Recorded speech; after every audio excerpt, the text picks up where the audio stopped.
Ó, é aquilo que eu disse, a gente quando busca alguma coisa, acho que a gente tem que buscar porque gosta. Quando eu fiz odontologia, eu gostava, sempre gostei muito de clínica odontológica. Mas me chamou muito a atenção a parte da legislação, e isso eu até me destaquei na época e tive o interesse de ficar como monitor. E quando eu tive a oportunidade de ficar como monitor em odontologia legal, eu aprofundei inclusive o conhecimento. E aí a odontologia legal ela funciona no final do curso, né? E eu, na época que eu fizeram 4 anos, no sétimo e oitavo período praticamente eu era odontologia legal.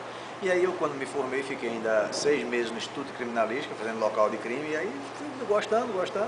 E fiquei. E assim, na época que eu comecei, não era uma área que tinha grande mercado, só tinha realmente na atuação em Instituto de Medicina Legal. Hoje não, hoje a área que eu mais atuo, inclusive, não é de Medicina Legal do Instituto de Medicina Legal, é na área de perícia civil, essa de erro odontológico, entendeu? Então, foi por conta de gostar mesmo. Identificação também, como você disse que tem a identificação com a parte da polícia judiciária, né? E com a parte da odontologia, onde se juntam as duas, que seria, no caso, a Polícia Federal, ou até a Polícia Civil também. É por conta disso também. É necessário que eu faça um curso de direito ou eu posso me aprofundar em direito sem precisar fazer um curso? Não, você pode se aprofundar. Por exemplo, eu, por conta de ensinar odontologia legal, eu até comecei a fazer direito, mas eu não tive tempo de fazer o curso adequadamente. Mas assim, se você me perguntar, eu sei citar várias leis na íntegra. Por exemplo, eu falei aqui para vocês do artigo 282 do Código Penal Brasileiro. Exercer, ainda que a título gratuito, a profissão de médico e de farmacêutico sem autorização legal ou excedendo limite. Pena de detenção de 6 meses a 2 anos. Parágrafo único. Aplica-se multa no caso de ser... Então, quer dizer, eu sei decorar a legislação, porque a gente repete, fala, e aí você aprende a interpretar a legislação. Isso faz parte também da odontologia legal. Entendeu? Então eu posso Não é obrigatório aprofundar. você, mas se você fizer o curso de graduação em Direito, é uma coisa que vai aprofundar o seu conhecimento no resto da Vai dúvida. completar. Até porque o que é a odontologia legal? É a aplicação do conhecimento odontológico ao serviço do direito. Então eu posso me aprofundar nisso sem estar assim. Sem obrigatoriamente fazer, com certeza, sem obrigatoriamente fazer o curso de Direito. Mas se fizer, é melhor. Inclusive, eu acho que o curso de Direito deve ser feito por qualquer pessoa, independente de exercer o direito. É muito bonito, assim. E Meu pai, ele é formado em Direito, eu acho, assim, Aham. muito bonita a profissão dele, o que ele faz. E foi, assim, o que me motivou mais a fazer isso. Com certeza. É, assim, outras perguntas, agora são curiosidades. E muitas pessoas acham que a odontologia legal trata somente de pessoas mortas.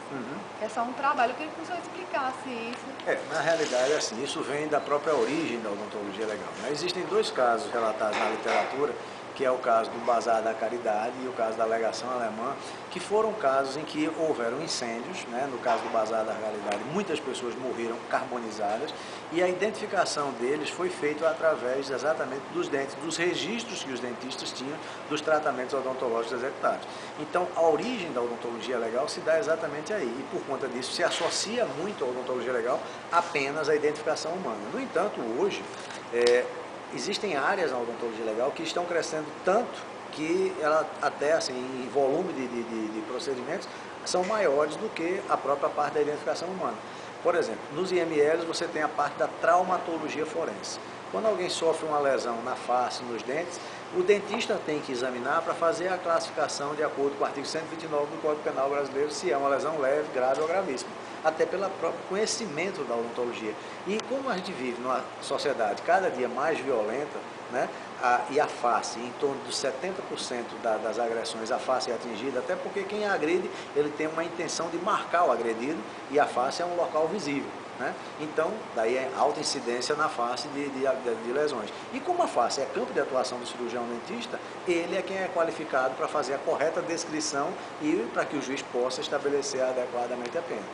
Existe, como eu disse também, hoje com a mudança de consciência da população em relação ao resultado do tratamento odontológico, existe também cada dia mais ações de indenização em que o dentista ele pode atuar como perito, ele pode atuar como assistente técnico da parte. Então existem outras áreas além daquela, né, que seria, vamos dizer assim, a que deu origem à odontologia legal. Eu entendo. Aí, assim, qual é a média inicial de salário, assim, em relação a essa área? Veja, na realidade isso varia muito de estado para estado, né? Então, por exemplo, tem estados que pagam mais, tem estados que pagam menos, mas assim, de regra, o cargo de odontolegista ou de médico legista, eles têm um salário diferenciado em relação a outros profissionais que atuam na área médica ou odontológica. né?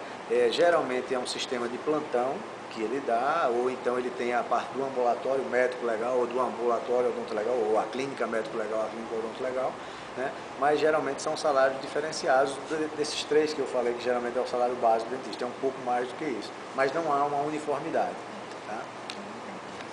Assim, eu pretendo, né, ir participar dessa área. Eu queria que o senhor me desse alguns conselhos. O que é que eu poderia, na minha graduação, já fazer com que eu possa atuar nessa área, além da especialização? Eu costumo dizer sempre que a melhor coisa que um estudante de odontologia pode fazer para se tornar um bom profissional é fazer bem o curso em todas as áreas. Porque você, quando é formado como cirurgião dentista, você tem que saber da prótese à endodontia, da periodontia à ortodontia, ou seja, você tem que saber tudo aquilo que é ensinado. E para você atuar como odontologista ou como perito odontolegal, você tem que ter um conhecimento não aprofundado no sentido vertical, mas tem que ter um conhecimento horizontal da odontologia como um todo. Eu, para fazer uma perícia de erro odontológico, eu não posso saber só prótese, eu tenho que saber prótese, eu tenho que saber periodontia, eu tenho que saber endodontia, eu tenho que saber odontologia. Eu não preciso ter o conhecimento, vamos dizer assim, como eu disse, verticalizado, eu não preciso ser especialista em determinada área. Né? Mas eu tenho que conhecer todas as especialidades odontológicas. Então, até mesmo se você não quisesse ser odontologista, se você quisesse ser uma cirurgiã dentista que vai fazer ortodontia, para você fazer bem uma ortodontia, você primeiro tem que saber bem a odontologia. Para você fazer bem cirurgia, você primeiro tem que saber a odontologia. Porque a nossa formação é de cirurgião dentista e é generalista.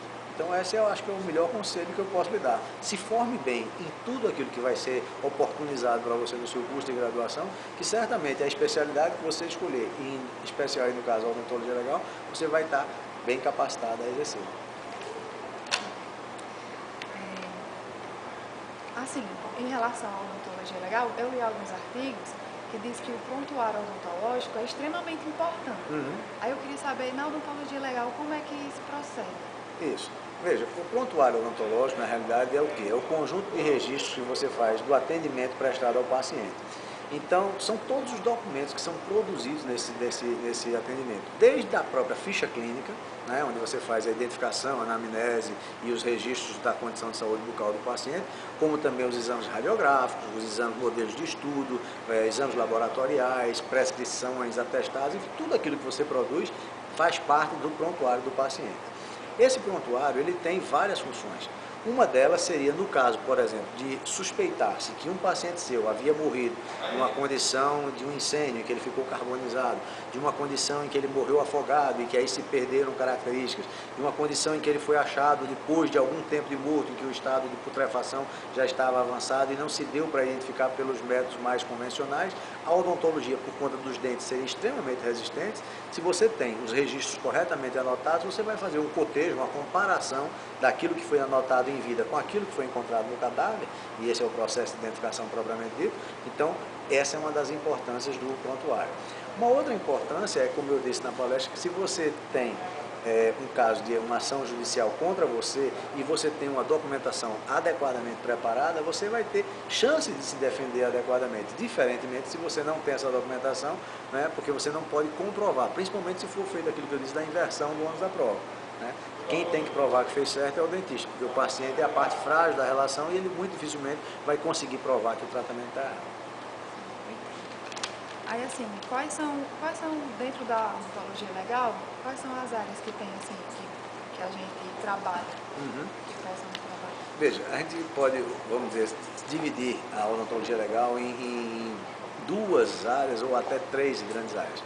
Uma seria a área pericial, que é justamente essa onde você atua na área civil, na área criminal, né, ou penal.